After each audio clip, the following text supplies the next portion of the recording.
Assalamualaikum warahmatullahi wabarakatuh.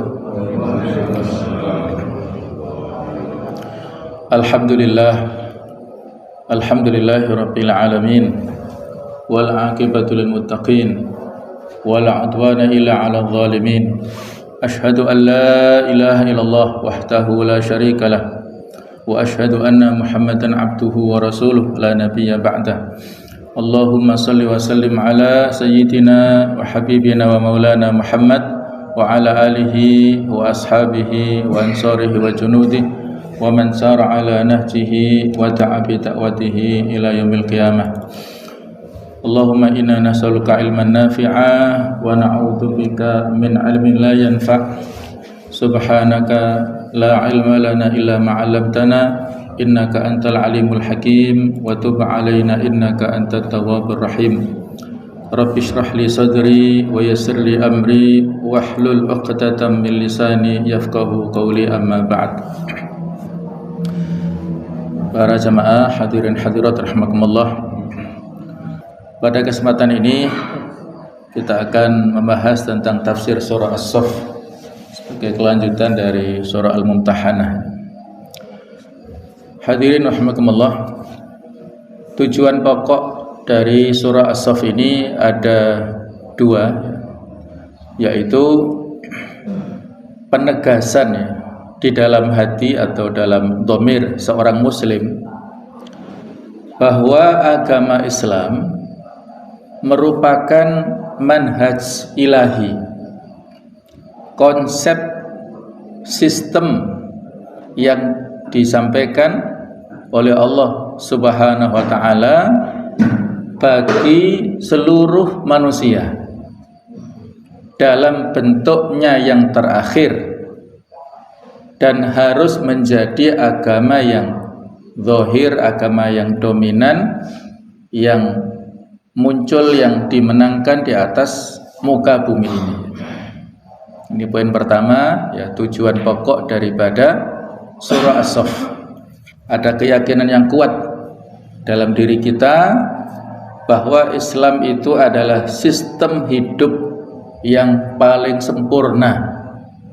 Jangan sampai terbersit dalam diri kita ada sistem-sistem lainnya. Kalau ada sistem buatan manusia, ini hanya faktor teknis saja yang barangkali sesuai dengan waktu dan tempat tertentu. Tapi kalau yang sistem sempurna, paripurna dan menyeluruh itu ada hanya di dalam Islam. Karena Islam adalah konsep sistem yang Allah Ta'ala datangkan untuk mengatur seluruh umat manusia kapan dan dimanapun kita berada. Yang kedua adalah membangun perasaan seorang mukmin akan tanggung jawab amanah yang membawanya kepada niat yang jujur dalam berjuang menegakkan agama Allah, dan tidak terjadi ketimpangan, kesenjangan, perbedaan antara perkataan dan perbuatan. Jadi harus konsisten, atau iltizam, sama apa yang kita sampaikan dengan yang kita lakukan dalam berjuang menunaikan amanah, tanggung jawab kepemimpinan mengatur dunia ini. Kita hendaknya memiliki sikap dan niat yang jujur, ya, dalam berjuang menegakkan agama Allah di dalam level dan bentuk apapun. Jadi tidak asal-asalan atau tidak hanya pura-pura berjuang. Mungkin seperti orang-orang munafik, ya, pada zaman dahulu, mereka pura-pura berada di barisan perjuangan para sahabat, padahal aslinya mereka menggembosi, ya, tidak tulus dalam perjuangan dan hanya kamuflase saja, hanya secara zahir saja. Nah, jangan sampai itu terjadi pada diri kita, ya. Kita berjuang untuk menegakkan kalimat Allah dalam bentuk apapun. Apakah kita berjuang di dalam kerja-kerja ketakmiran, organisasi, baik itu organisasi kemasyarakatan ataupun organisasi politik pemerintahan, itu harus dengan niat yang bagus, niat yang jujur, yaitu lillahi ta'ala saja. Kalau niatnya bagus, insya Allah akan ada bimbingan, taufik, ma'unah, hidayah dari Allah Ta'ala untuk lurus istiqomah dalam perjuangannya. Tapi kalau sudah niatnya tidak bagus, ada ambisi-ambisi pribadi, ada nilai-nilai ataupun tujuan-tujuan duniawi misalnya, maka itu ada saja gangguannya di tengah jalan, dan mungkin itu akan menjadikan seseorang terpeleset dalam kehidupannya atau dalam mengemban amanahnya itu. Surat ini menargetkan dua sasaran dengan sangat jelas. Di samping ada isyarat-isyarat dan sentuhan-sentuhan parsial, sentuhan-sentuhan teknis yang dapat dirujukkan kepada dua perkara yang mendasar itu. Apa hal itu? Yang pertama adalah ia menargetkan agar menjadi stabil dan kokoh dalam nurani kaum muslimin, bahwa agamanya, agama Islam adalah manhaj ilahi untuk seluruh manusia dalam gambaran dan bentuknya yang paling akhir. Ia telah didahului oleh gambaran-gambaran dan bentuk-bentuk manhaj, konsep masa lalu yang disesuaikan dengan periode-periode tertentu sepanjang sejarah manusia. Ia pun telah berlalu pula dalam percobaan-percobaan kehidupan para rasul dan kehidupan masyarakat. Semua percobaan itu sebagai pengantar dari gambaran dan bentuk terakhir dari agama yang satu, yang diinginkan oleh Allah sebagai penutup risalah dan pasti dimenangkannya atas seluruh agama di muka bumi ini. Ada kesatuan risalah, wahdatur risalah, ada kesatuan risalah antara yang dibawa oleh rasul-rasul terdahulu dengan yang disampaikan oleh Nabi kita Muhammad SAW. Perbedaannya, kalau risalah-risalah yang dibawa oleh rasul-rasul terdahulu ini dikatakan dalam kalimat ini sifatnya masih percobaan atau masih lokal, ya, atau masih satu tempat, tidak menyeluruh. Pada zaman dahulu ada rasul-rasul yang diutus itu bersamaan secara waktu, tetapi untuk tempat yang terpisah-pisah, ya. Ya, contohnya ada saat itu Nabi Ibrahim alaihissalam diutus di Palestina, kemudian saat yang sama keponakannya ada Nabi Lut alaihissalam yang diutus di Yordania. Jadi masih sifatnya lokal utusannya ataupun risalah untuk disampaikan ke masing-masing umatnya secara tersendiri, dan walaupun ada kesamaan yang disampaikan oleh masing-masing rasul itu ada kesamaan. Jadi seperti itulah gambaran-gambaran risalah masa lalu, dan semuanya itu disempurnakan oleh risalah Islam. Islam ini dengan Al-Qur'annya itu sebagai Al-Muhaimin.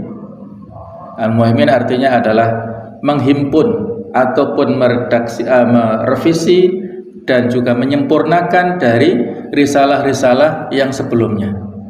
Wa ma arsalnaka illa kafatan linnas basyira wa nadhira. Tidaklah kami utus engkau wahai Muhammad kecuali untuk seluruh umat manusia dalam rangka memberikan kabar gembira, memberikan ancaman. Wa ma arsalnaka illa rahmatan lil alamin. Tidaklah kami utus engkau wahai Muhammad kecuali menjadi rahmat bagi seluruh alam.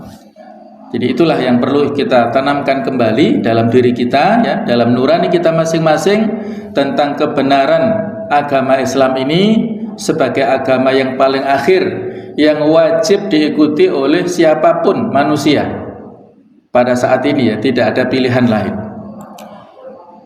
Oleh karena itu, redaksi nas menyebutkan di dalam ayat surat ini, surah As-Saff ini, disebutkan di sana tentang risalah Nabi Musa, guna menetapkan bahwa sesungguhnya kaumnya di mana dia diutus kepada mereka telah menyakitinya dan menyimpang dari risalahnya sehingga mereka menjadi sesat, maka mereka pun tidak dipercaya lagi mengemban amanah risalah agama Allah di muka bumi ini. Kaumnya Nabi Musa yang disebut dengan kaum Bani Israel, yang secara lebih spesifik lagi agamanya adalah agama Yahudi. Jadi mereka ini adalah kaum yang diutus kepada mereka Nabi Musa alaihissalam menyampaikan risalah kebenaran dari Allah Ta'ala, risalah tauhid, tetapi dilakukan banyak penyimpangan.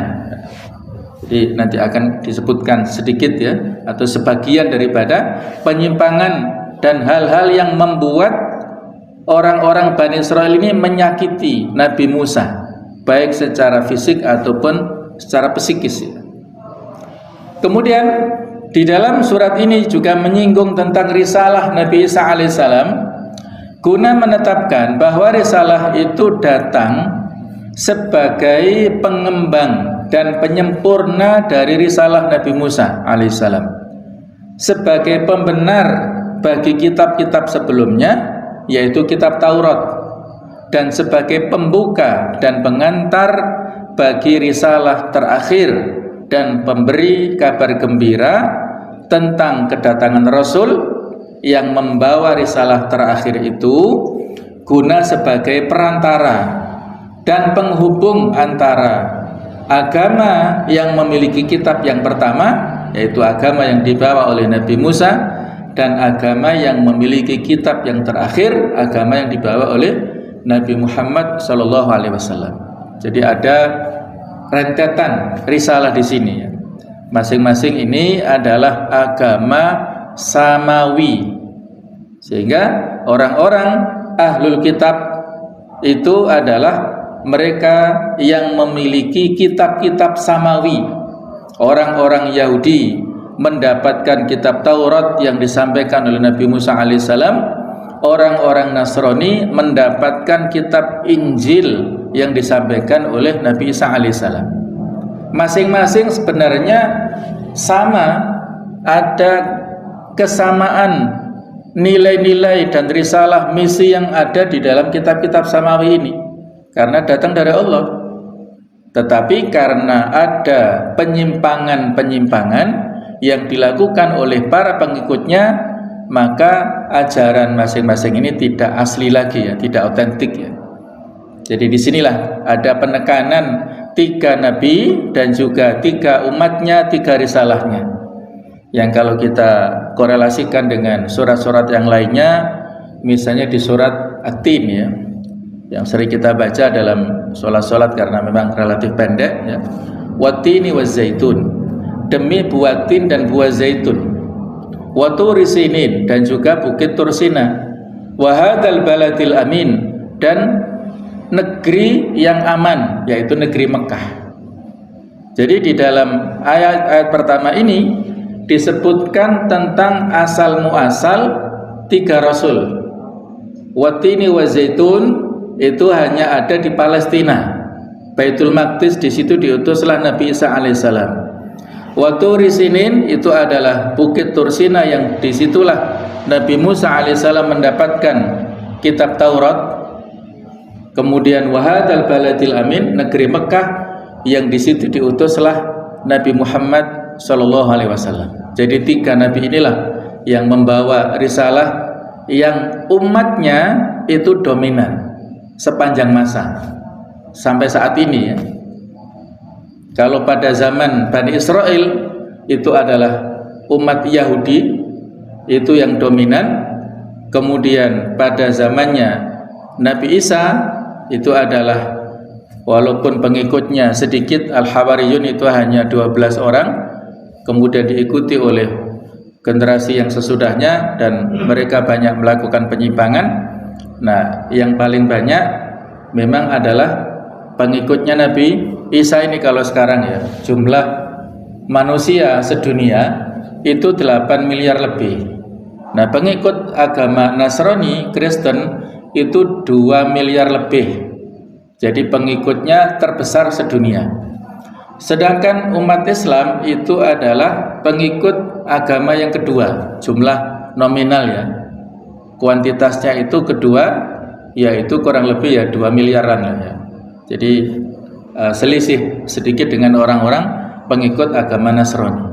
Nah, sementara orang-orang Yahudi yang dulunya secara kuantitas memang sebenarnya banyak pada saat itu, kemudian berangsur-angsur menyusut, dan mereka saat ini sedunia itu kurang lebih jumlahnya hanya sekitar 15 juta saja aslinya. Jadi jumlah relatif kecil ya. 15 juta kan jauh dibandingkan dengan 2 miliar ya, jauh sekali. Tapi walaupun jumlahnya yang kecil itu ya menyusahkan ya, menyusahkan seluruh penduduk dunia ini ya. Yang contohnya di Israel ya. Jadi jumlah yang kecil itulah yang justru bisa mempengaruhi negara-negara besar, punya pengaruh di negara-negara adidaya yang memproduksi senjata-senjata yang mematikan itu ya. Nah, itulah ya fakta yang ada saat ini. Walaupun secara kuantitas mereka kecil, tapi pengaruh pemikirannya menyebar luas di seluruh dunia dan memiliki posisi-posisi yang strategis ya, sehingga menyusahkan. Jadi inilah isyarat-isyarat yang diberikan Allah Ta'ala kepada kita semuanya. Ada rentetan sejarah yang sebenarnya ada sisi kesamaan, tetapi masing-masing ini ahlul kitab telah melakukan penyimpangan-penyimpangan ya, sehingga tidak otentik lagi, yang kalaupun mereka mau jujur tidak ada pilihan lain kecuali mengikuti risalah Islam yang dibawa Nabi Muhammad sebagai Nabi akhir zaman ini ya. Jadi Isa datang untuk menyerahkan amanah agama ilahi yang diembannya setelah Nabi Musa kepada Rasul yang diberitakan oleh dia sebagai kabar gembira. Telah ditentukan dalam ilmu Allah dan takdirnya bahwa ketetapan tentang langkah-langkah risalah itu berakhir pada ketetapan yang tetap dan permanen, dan agama Allah di muka bumi menjadi kokoh dan stabil dalam bentuknya yang terakhir di bawah pengembangan Rasulullah sebagai Rasul penutup. Huwallazi arsala rasulahu bil huda wa dinil haq liyudhhirahu 'ala dini kullih walau karihal musyrikun. Dialah Allah yang mengutus Rasulnya dengan membawa petunjuk dan agama yang benar, yaitu agama Islam, agar dia memenangkan di atas segala agama-agama meskipun orang-orang musyrik benci. Nanti kita kaji di surat As-Saff ayat 9 ya. Jadi diutusnya Rasul ini dengan membawa risalah Islam adalah liyudhhirahu 'ala dini kullih. Ini sebenarnya ada penekanan ya, agar Allah memenangkannya di atas segala agama-agama ya. Jadi Allah Ta'ala di sini sudah memberikan jaminan bahwa Islam itu menjadi agama yang dominan, agama yang menang di atas seluruh agama sampai kapanpun ya, sampai akhir zaman nanti. Allah yang menjamin kemenangan Islam di atas agama-agama yang lain, karena telah memiliki banyak sisi faktor-faktor kemenangan yang ada di dalam Islam, terutama adalah dari sisi kebenaran agama dibandingkan dengan yang lainnya. Jadi Allah Ta'ala telah memberikan jaminan kemenangan ini ya.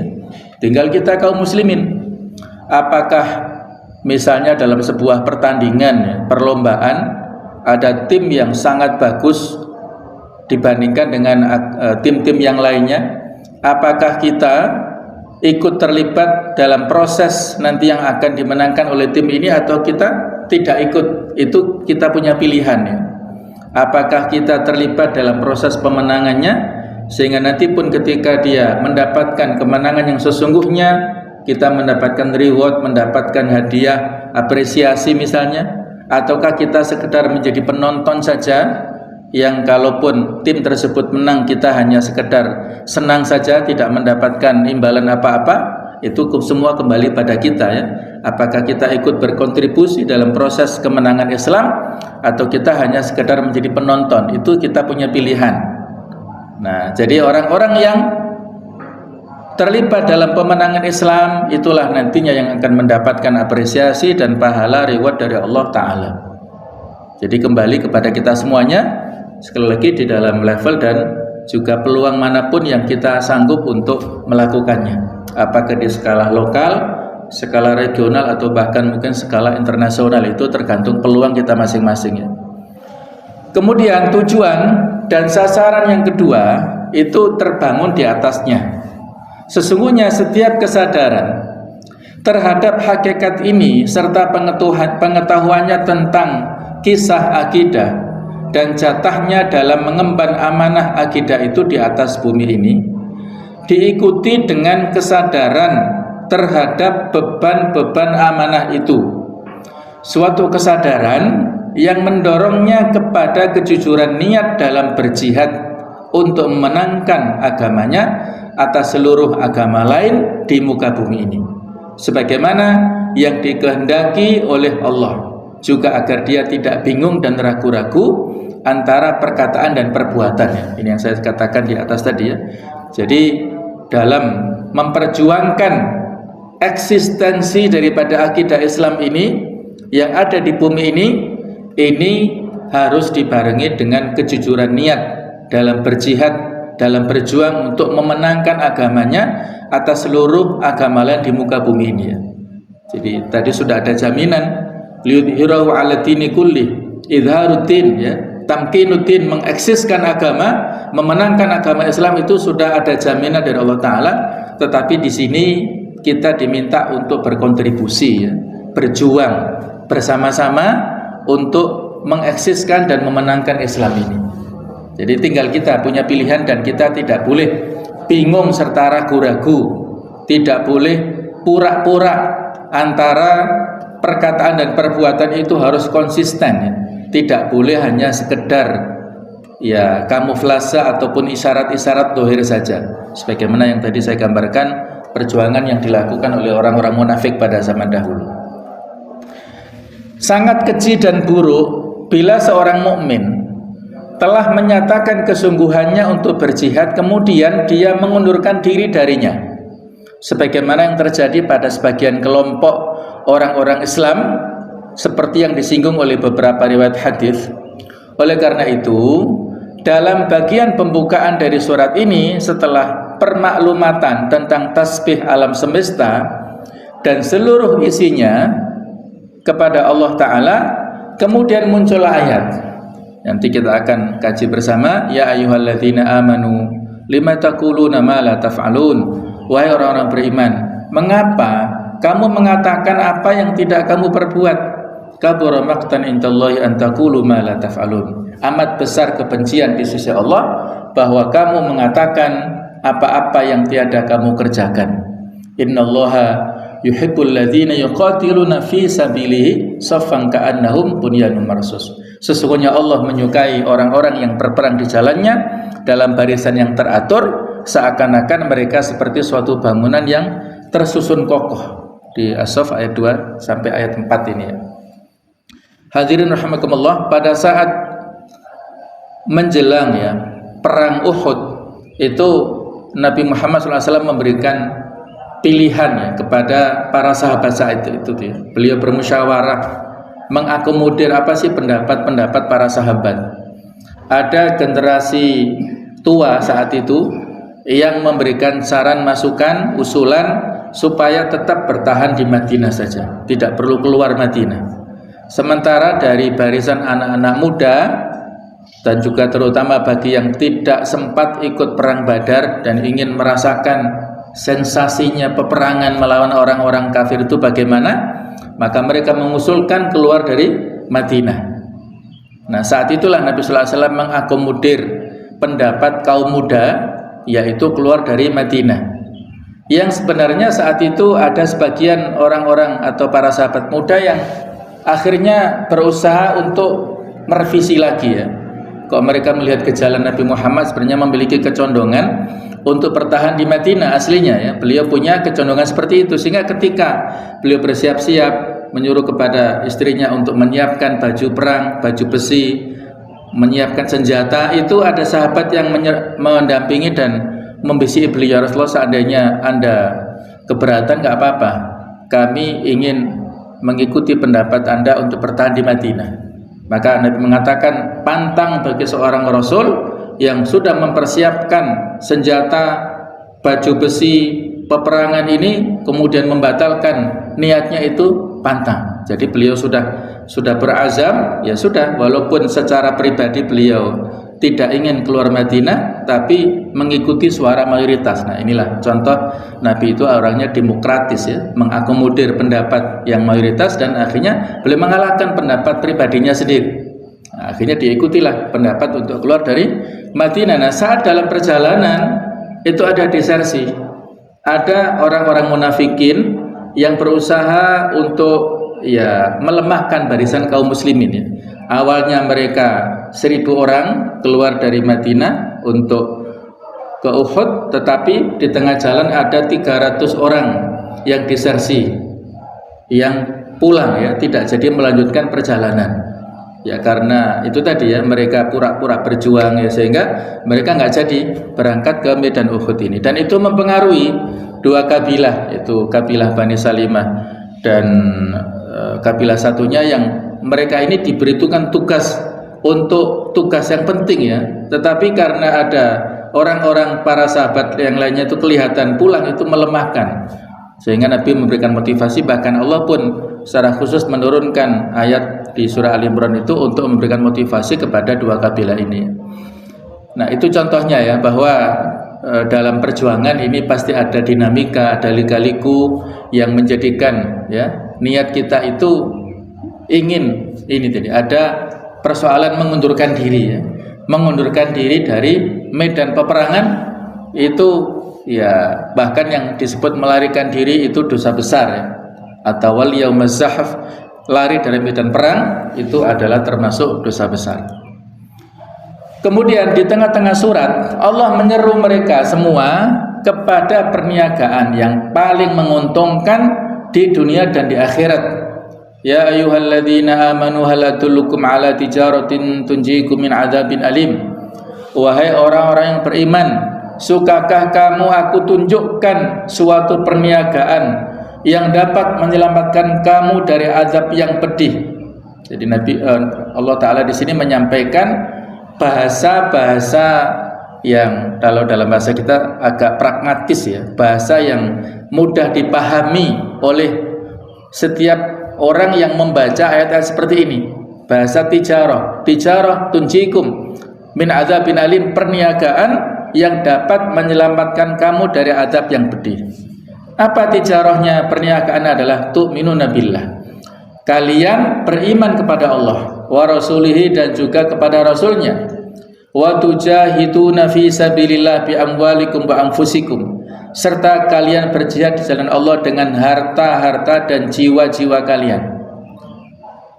Dzalikum khairul lakum in kuntum ta'lamun, itulah yang lebih baik bagi kamu jika kamu mengetahuinya. Kalau itu sudah kita lakukan, maka yaghfir lakum dzunubakum, niscaya Allah akan mengampuni dosa-dosamu. Wa yudkhilkum jannatin tajri min tahtil anhar, dan memasukkan kamu ke dalam surga yang mengalir di bawahnya sungai-sungai. Wa masakin thayyibatan fi jannati 'adn, dan memasukkan kamu ke tempat tinggal yang baik di dalam surga Aden. Itulah keberuntungan yang besar ya, dzalikal fauzul azim, itulah keberuntungan yang besar. Nah, keuntungan yang besar ini nanti kita dapatkan di akhirat, tetapi ya bonusnya itu kita dapatkan di dunia. Wa ukhra tuhibbunaha, dan ada lagi karunia yang lain yang kamu sukai, nasrun minallah, yaitu pertolongan dari Allah, wa fathun qarib, dan kemenangan yang dekat waktunya, Wa basyiril mu'minin, sampaikanlah berita gembira kepada orang-orang yang beriman ya. Jadi jemaah sekalian ya, dalam perjuangan ilau kalimatillah ini sebenarnya yang harus kita tanamkan niat utama itu adalah ini, dzalikal fauzul azim ini. Bonus ataupun pahala yang paling utama itu adalah yang disebutkan dalam ayat-ayat ini, yaitu surga yang di dalamnya banyak sekali kenikmatan. Obsesi utamanya di sana. Tetapi kadang-kadang ya dalam perjuangan ini pernak-pernik yang kita dapatkan itu bermacam-macam ya. Dan standar orang-orang yang berjuang itu kadang-kadang hanya yang diinginkan itu faktor-faktor jangka pendek saja di dunia ini. Wa ukhra tuhibbunaha ini. Karunia yang lain yang dia sukai yaitu pertolongan Allah Ta'ala dan kemenangan. Jadi itulah yang sebenarnya adalah bonus, tetapi kebanyakan kita terobsesi untuk mendapatkan kemenangan jangka pendek di dunia, yang memang itu ya tadi sudah bersinergi dengan ayat yang sudah kita sampaikan sebelumnya. Islam itu insya Allah pasti mendapatkan kemenangan. Apakah kita yang menikmatinya ataukah anak kita, anak cucu kita, itu bukan urusan kita. Yang penting kita dalam proses perjuangan kita berkontribusi, hasilnya itu sudah ada catatan ya di sisi Allah Ta'ala, sudah ada takdirnya di sisi Allah Ta'ala. Kemudian surat ini ditutup dengan seruan akhir bagi orang-orang yang beriman, yaitu seruan agar mereka menjadi penolong-penolong bagi Allah, sebagaimana kaum Hawariyun, yaitu para sahabatnya Nabi Isa, menjadi penolong-penolong bagi Allah walaupun Bani Israel mendustakannya dan mereka memusuhi Allah. Ya ayyuhalladzina amanu kunu ansarallah, wahai orang beriman, jadilah kalian semua penolong-penolong agama Allah. Kama qala Isa bin Maryam, sebagaimana Nabi Isa putra dari Maryam berkata kepada para pengikut-pengikutnya yang setia, berkata kepada para Hawariyin, man ansori ilallah, siapakah yang akan menjadi penolong-penolongku untuk menegakkan agama Allah? Qala al-hawariyuna nahnu ansarullah, para pengikutnya yang setia itu berkata, kamilah penolong-penolong agama Allah. Fa amana ta'ifatu min bani Israil, maka segolongan dari Bani Israel beriman, wa kafara ta'ifah, dan segolongan yang lain kafir. Yang beriman hanya sedikit, yang mayoritas adalah orang-orang kafir. Maka kami berikan kekuatan kepada orang-orang beriman terhadap musuh-musuh mereka, lalu mereka menjadi orang-orang yang menang. Jadi jemaah sekalian, walaupun pada akhirnya itu Nabi Isa alaihissalam ya dalam kondisi mazlum, yaitu dalam perspektif mereka adalah terbunuh. Jadi ada konspirasi antara orang-orang Yahudi dengan para penguasa Romawi pada saat itu ya untuk menghabisi Nabi Isa, dan memang seperti itulah permusuhan yang dilakukan oleh orang-orang kafir itu. Target utamanya itu adalah pimpinan utamanya. Para nabi dan rasul itulah menjadi target daripada orang-orang yang memusuhi ya. Walaupun orang-orang Bani Israil ini adalah mereka mendapatkan banyak sekali nikmat dari Allah Ta'ala, tetapi mereka permusuhannya kepada agama ini, pengkhianatan dan juga kedengkiannya luar biasa. Jadi mereka ini diantara hobinya adalah membunuh para nabi dan rasul. Jadi itu ya sangat ironis ya. Nabi dan Rasul diutus kepada mereka, kebanyakan dari mereka, tapi justru dibunuh sendiri oleh mereka. Riwayatnya bermacam-macam. Menurut Ibnu Qayyim al-Jauziyah dalam kitab Zadul Ma'ad itu disebutkan bahwa orang-orang Yahudi ini setiap harinya membunuh 70.000 para nabi. Paginya mereka membunuh 70.000 para nabi itu, kemudian pada akhirnya atau pada sore harinya mereka berdagang jual beli seperti pada umumnya, seolah-olah nggak punya beban. Nah itulah ya yang dilakukan oleh orang-orang Yahudi. Mohon maaf ya, mungkin bukan ribuan tapi 70 ya. Ada mengatakan 300 ya. Jadi 70 dibunuh setiap harinya, terus mereka sore harinya berdagang jual beli di pasar, seolah-olah nggak melakukan dosa sama sekali. Nah itulah kebiasaan daripada orang-orang Yahudi ya. Baik ya, berikutnya jemaah sekalian kita akan bahas satu persatu dari ayat ini atau dari surat ini. A'udzubillahi minasyaitonirrajim. Bismillahirrahmanirrahim. Sabbaha lillahi ma fis samawati wa ma fil ard wa huwal azizul hakim.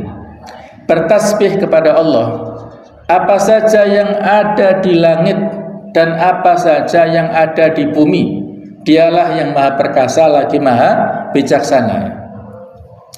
Awal surat ini mengisyaratkan bahwa amanah yang dibebankan kepada orang-orang yang beriman itu adalah amanah yang sama segala makhluk yang ada di muka bumi ini.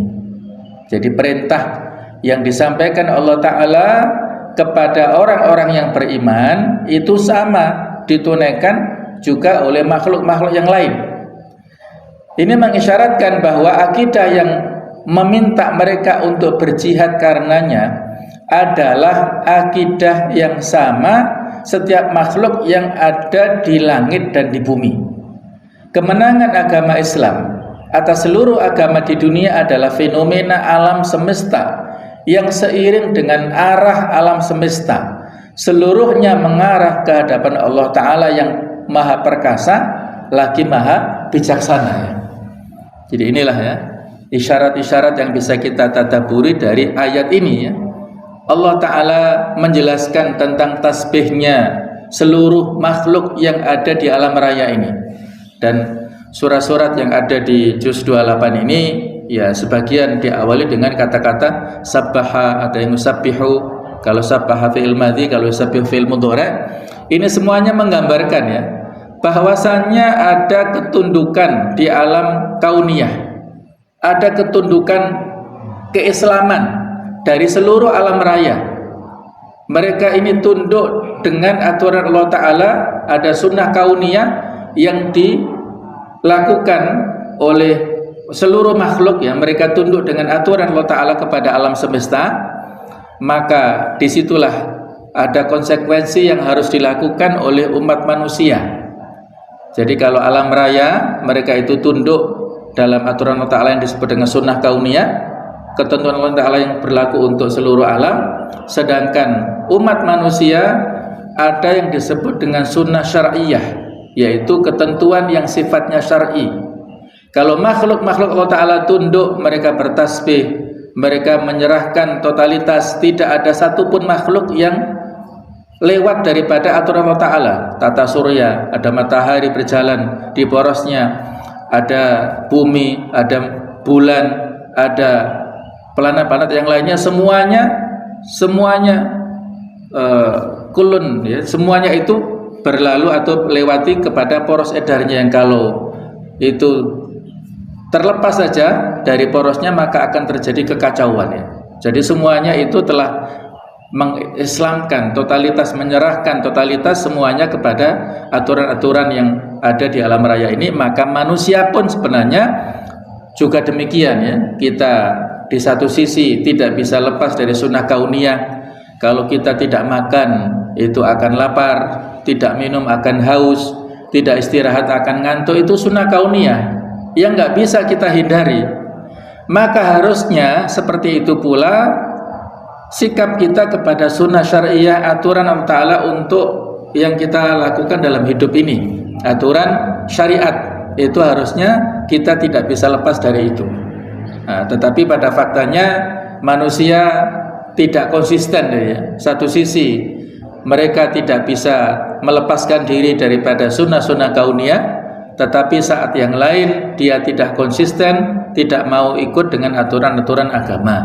Itu faktanya ya. Masih banyak orang-orang yang kafir, tidak memeluk agama Islam, yang sudah Islam pun masih ya setengah-setengah ya, masih fasik, masih melakukan penyimpangan-penyimpangan, melakukan dosa besar, ada yang dosa kecil, belum konsisten dengan aturan-aturan agamanya.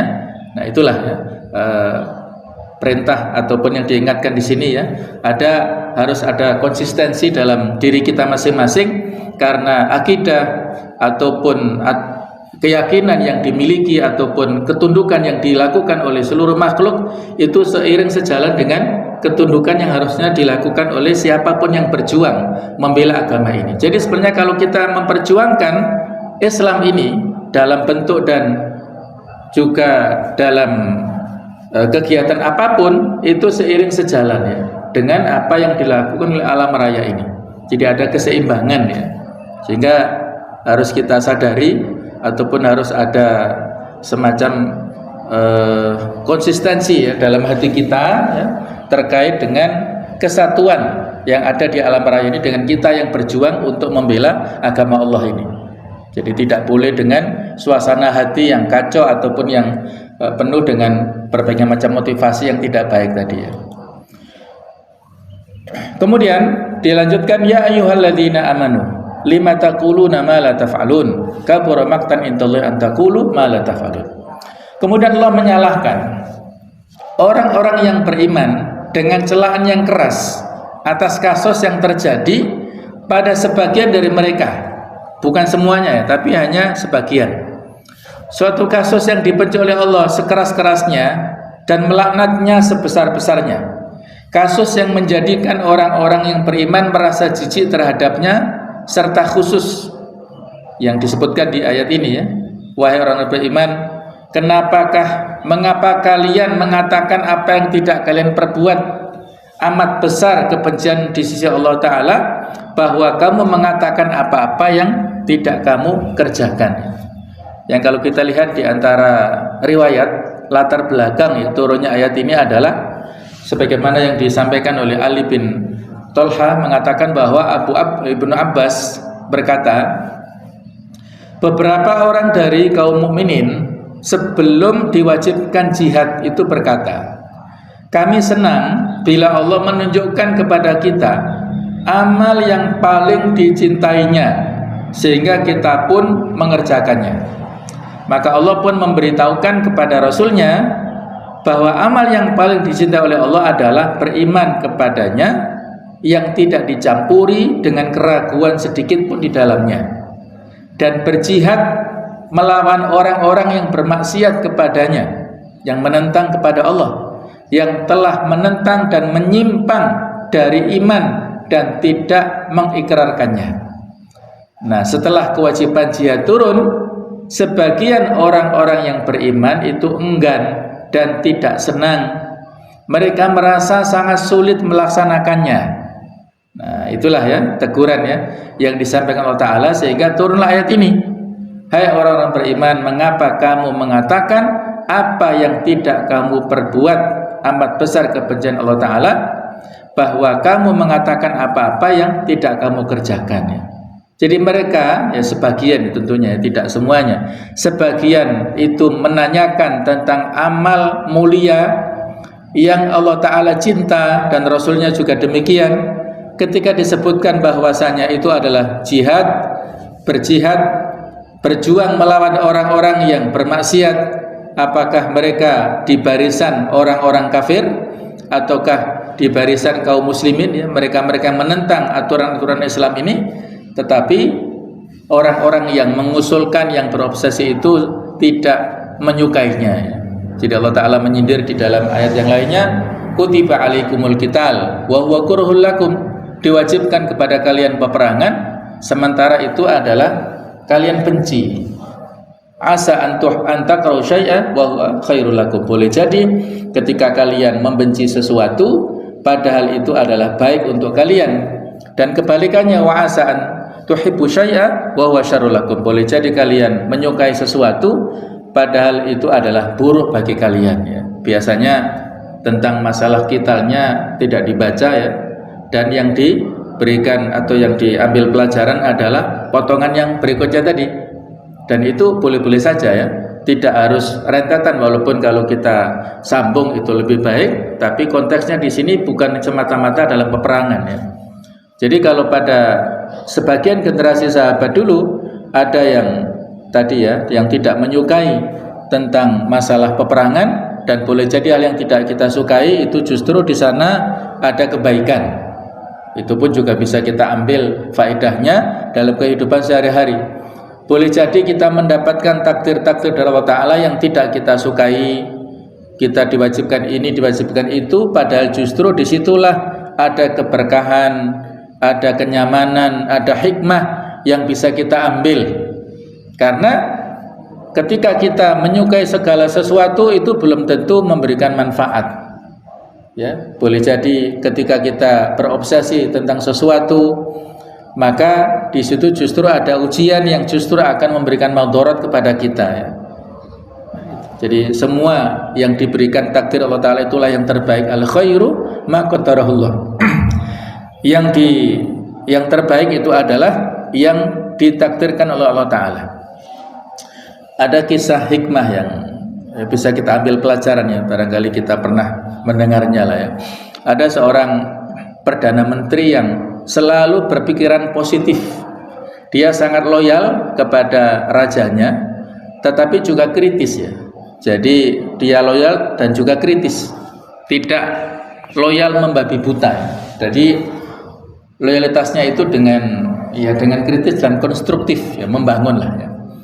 Nah satu saat dia melihat majikannya itu mengupas buah atau sedang melakukan sesuatu lah.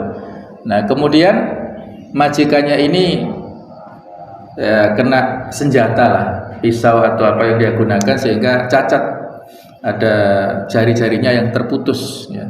Kemudian dia katakan sesungguhnya yang Allah takdirkan itulah yang terbaik. Nah, kurang lebih seperti itulah kata-katanya. Maka si rajanya tersinggung ya dengan kalimat Perdana Menterinya ini ya. Nah, akhirnya saya mendapat musibah ini kok dikatakan yang terbaik ya. Maka dia tersinggung. Nah, akibat tersinggungnya itulah ditangkap Perdana Menteri, dimasukkan ke penjara, di penjara. Kemudian setelah pada saat itu si Perdana Menteri juga mengatakan sesungguhnya yang diputuskan Allah Ta'ala itulah yang terbaik ya. Jadi dia masuk penjara tapi tetap mengatakan yang terbaik. Rajanya juga semakin bingung, ini saya masukkan penjara kok malah dikatakan terbaik. Nah satu saat setelah Perdana Menteri di penjara, si rajanya ya biasalah dia berburu ya dengan para pengawalnya, tetapi tidak memakai baju kerajaan ya, dia memakai baju preman. Nah, seperti rakyat biasa berburu bersama orang-orang yang dia menjadi pengawalnya, masuk ke tengah hutan. Karena hutannya sangat lebat, maka terpencarlah orang-orang ini, para pengawalnya nggak ada yang mendampinginya, sampai dia tersesat di suatu pedalaman yang di situ ada kelompok, ada suku yang kemudian dia ditangkap. Nah, ditangkap terus dihadapkan kepada kepala sukunya. Nah, menurut kebiasaan orang sana, yang ditangkap itu akhirnya dibunuh menjadi tumbal. Jadi dia pun juga mengalami hal yang seperti itu, diikat, ya, kemudian mau dibunuh. Sebelum dibunuh, si raja ini mengawasi dari ujung rambut sampai ujung kaki. Nah, ternyata dia punya cacat tadi ya. Jadi satu jari-jarinya ada yang terputus tadi. Maka menurut raja, wah ini enggak boleh ya. Jadi yang tidak sempurna fisiknya tidak bisa kita jadikan tumbal. Maka bebaslah dia. Wah, betapa senangnya raja ini ya. Terus dia balik ke kerajaannya. Nah, terus lapor ya, dia mungkin menjenguk atau gimana dengan si Perdana Menteri tadi ya, menceritakan begini begitu ya, dan mengatakan ya, dia berterima kasih ya kepada si Perdana Menteri, rupanya yang kamu katakan benar gitu ya, bahwasanya yang ditakdirkan Allah Ta'ala kepada kita semuanya itulah yang terbaik ya. Kalau seandainya saya memiliki fisik yang sempurna, maka saya akan terbunuh di sana, nggak bisa kembali ya. Ya memang seperti itulah dikatakan oleh Perdana Menteri ya, memang seperti itu baginda ya. Terus rajanya juga bingung.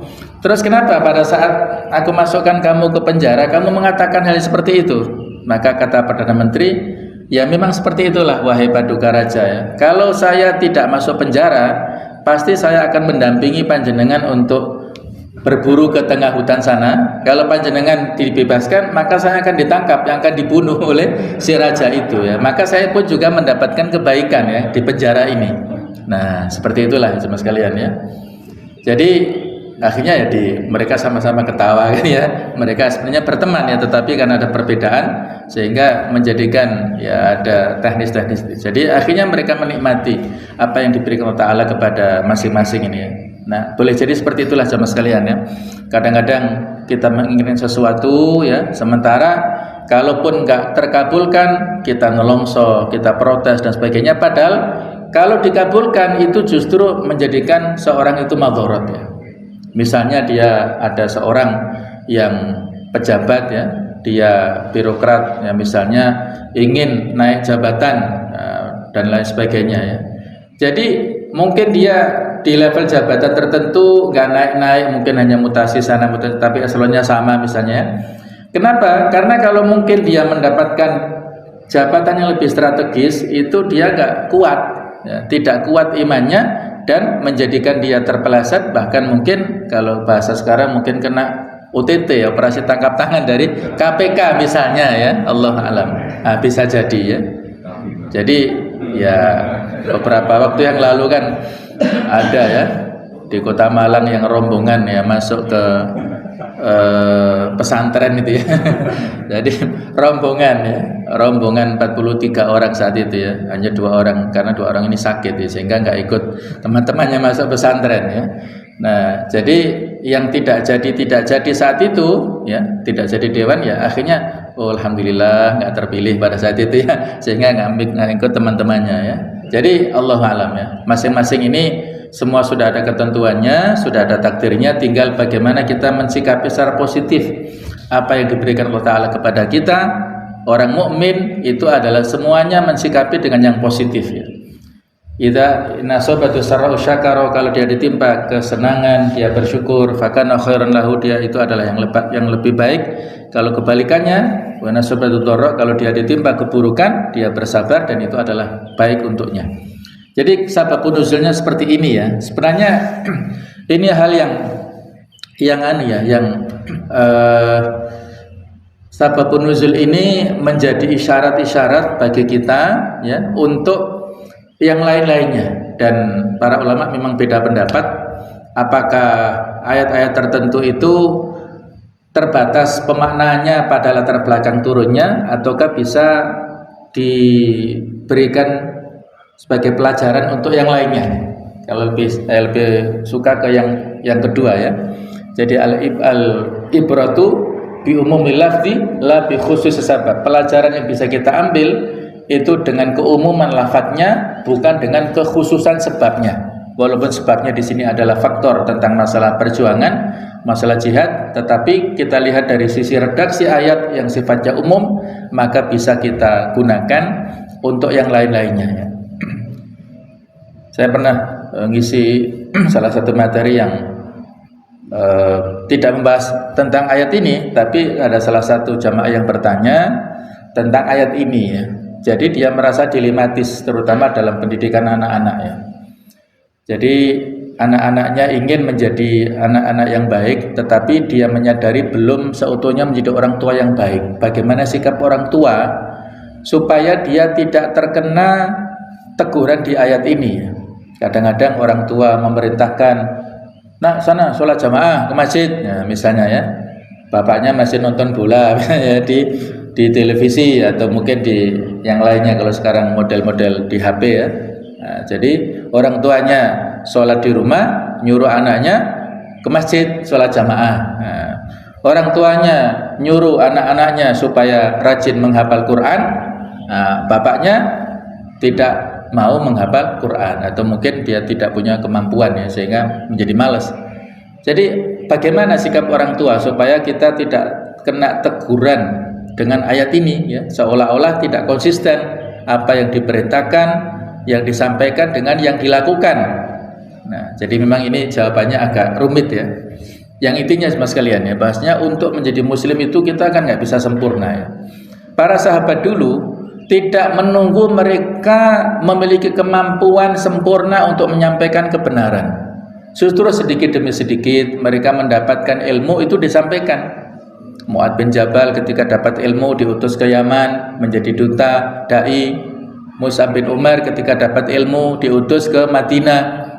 Kan belum tuntas ya, ilmu yang disampaikan Nabi kan belum tuntas, tapi karena dianggap Mus'ab punya kemampuan menjadi duta dai ke Madinah. Abu Dzar Al-Ghifari itu ketika datang ke Mekah belajar begini, kemudian diutus, kamu kembali ke kaummu untuk berdakwah ke mereka. Ini kan juga sama ya, tidak sempurna pengetahuan tuntas dari A sampai Z itu. tapi mereka punya kewajiban ya untuk menyampaikan balighu anni walau ayah, sampaikanlah dariku walaupun satu kalimat saja, itu sudah berguna ya. Jadi jemaah sekalian, kita pun juga begitu ya, untuk tuntas sempurna tidak bisa ya, tidak mungkin kita punya kesempurnaan sebagaimana seorang rasul. Kita bukan maksum, kita tidak terjaga, kita pasti khilaf. Nah, tetapi kita punya kemauan ya. Jadi orang yang berdakwah itu, di antara teori dakwah adalah pada saat kita menyampaikan, maka kita justru adalah menasihati diri kita sendiri ya. Ketika kita menyampaikan nasihat, menyampaikan ceramah, justru yang paling utama adalah menasihati kita diri sendiri. Ketika kita menyampaikan, justru ilmu kita bertambah. Ketika kita menyampaikan, maka kita membaca referensi, kita memperkaya pengetahuan dan sebagainya, maka bertambah. Dengan menyampaikan, kita akan mendapatkan pemahaman ya. Bisa jadi pada saat kita membaca hadis tertentu ya, mungkin kita belum paham, tapi ketika kita menyampaikan, Allah Ta'ala memberikan ilham kepada kita sehingga kita memahami pada saat kita sampaikan. Dan boleh jadi orang yang menyampaikan, misalnya kita sampaikan kalimat ayat atau hadis ya, itu orang yang menerimanya lebih memahami daripada yang menyampaikan. Nah, seperti itulah uniknya ya, uniknya kita dalam berdakwah seperti itu. Nah, jadi di sini tidak boleh kita putus asa ya, tetap harus ada upaya. Ya, tetap kita menyampaikan idealnya begini ya, misalnya kita menyampaikan topik tentang qiyamul lail.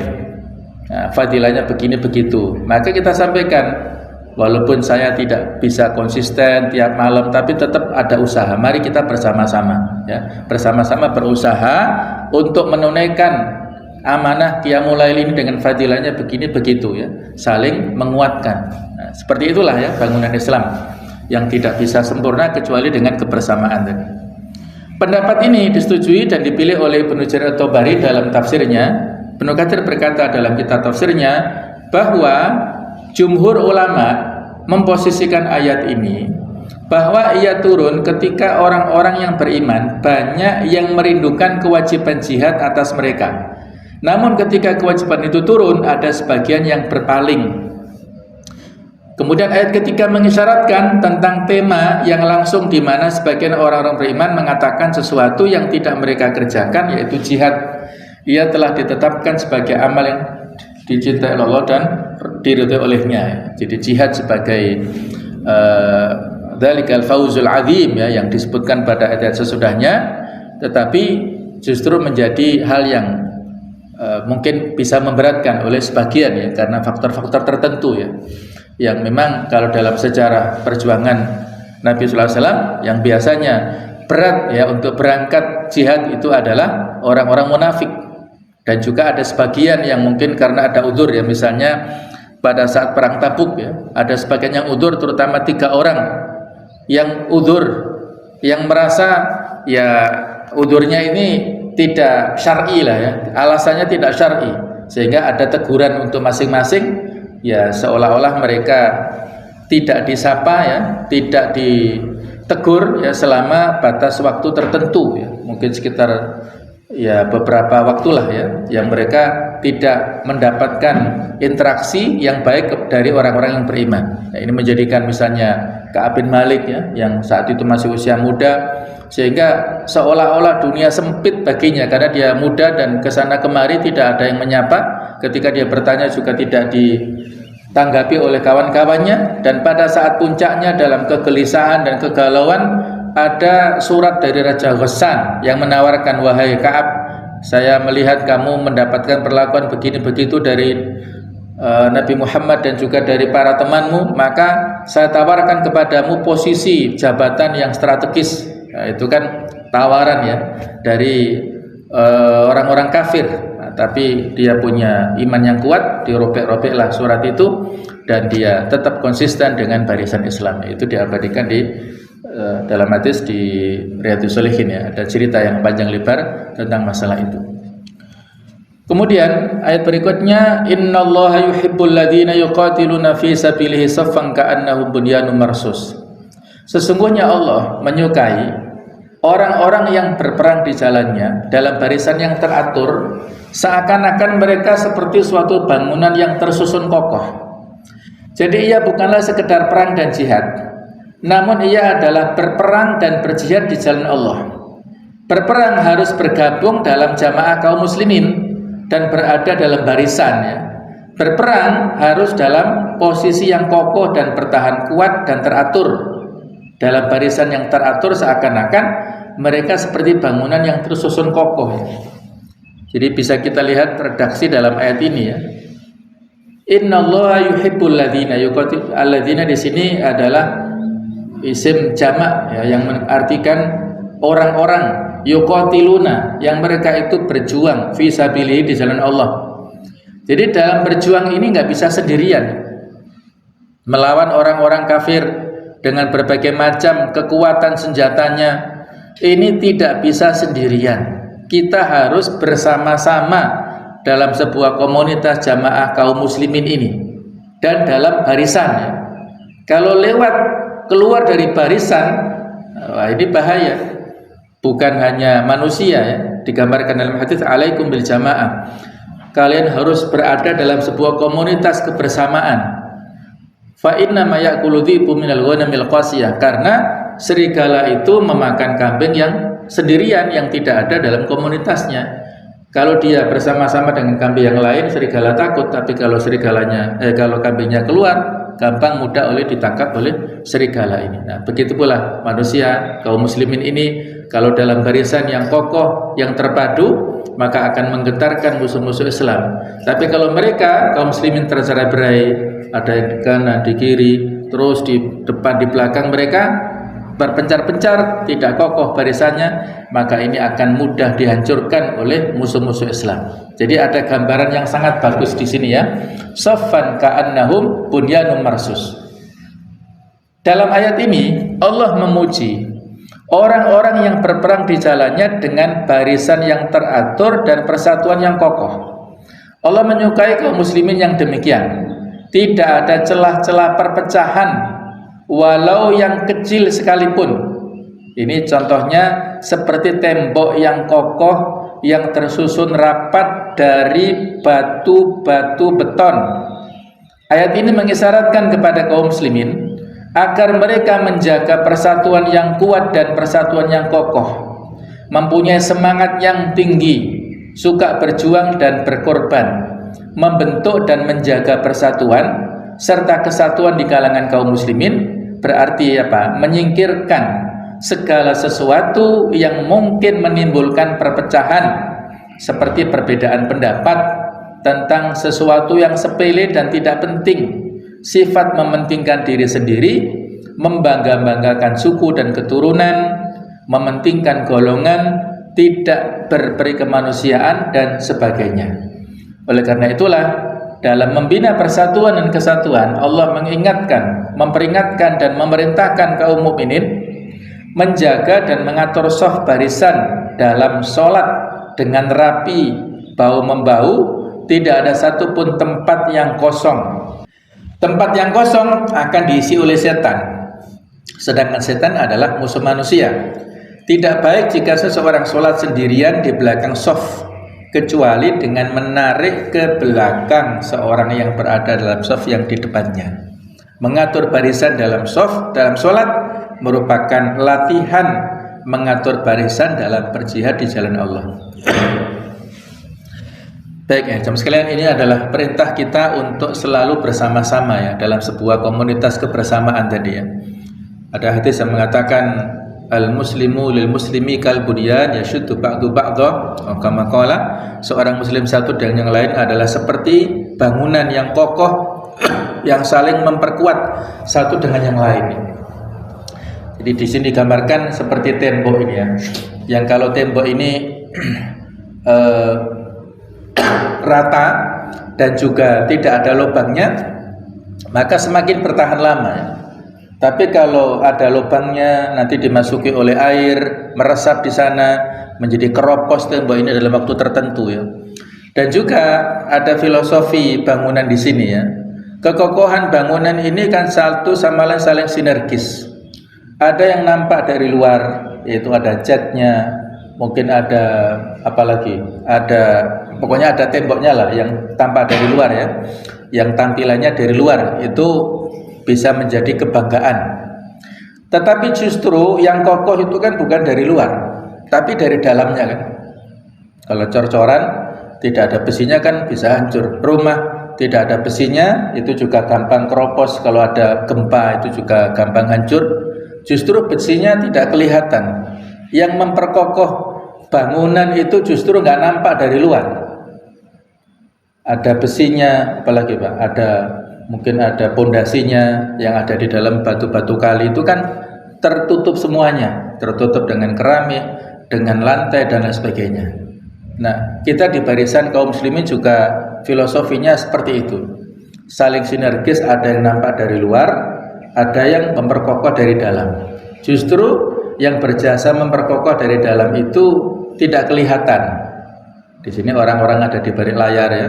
Barangkali kalau dalam keorganisasian ada yang jadi ketua, ada yang jadi stafnya, ada yang jadi pembantu umum, ada barangkali yang tidak tertulis ya. Tapi punya kontribusi ya. Yang ketua sebagai, kalau filosofi bangunan mungkin catnya, atau mungkin kalau rumah adalah pagarnya di luar, jangan merasa karena mentang-mentang nampak tertulis di atas sendiri, kemudian kelihatan dari luar, kemudian dia punya kebanggaan, aku loh yang paling tampak di luar, menjadi performa yang paling dominan. Nah, itu kan berarti seperti pagar yang membanggakan dirinya ya. Bisa kita bayangkan kalau pagar sendirian, nggak ada rumahnya, kira-kira nampak bagus atau enggak ya. Di beberapa perumahan yang masih kosong itu kan ada pagarnya saja, rumahnya nggak ada. Nah, misalnya di beberapa tempat ya, perumahannya kosong, tapi itu kan berarti nggak indah ya. Walaupun ada pagarnya sebagus apapun, tidak ada rumahnya, itu juga tidak indah. Kalaupun rumah catnya saja yang bagus, tapi dalamnya tidak bagus, itu juga akan jelek, kelihatan jelek dan sebagainya. Artinya apa? Semua kita punya kontribusi dalam perjuangan Islam ini. Tidak boleh ini membangga-banggakan. Yang satu di depan membanggakan, yang belakang dilalaikan ya, dan sebagainya. Inilah filosofi yang bagus sekali yang disampaikan Allah Ta'ala dalam ayat-ayat ini ya. Semoga bisa memberikan inspirasi perjuangan yang baik pada kita semuanya. Demikianlah semua sekalian apa yang bisa kita bahas pada pertemuan ini, semoga ada manfaatnya. Mudah-mudahan kita semuanya istiqomah di jalan kebenaran, dan mudah-mudahan kita selalu dalam bimbingan Allah Ta'ala sampai kita mendapatkan husnul khotimah. Subhanallah bihamdik, asyhadu an la ilaha illa anta, astaghfiruka wa atubu ilaik. Wassalamualaikum warahmatullahi wabarakatuh.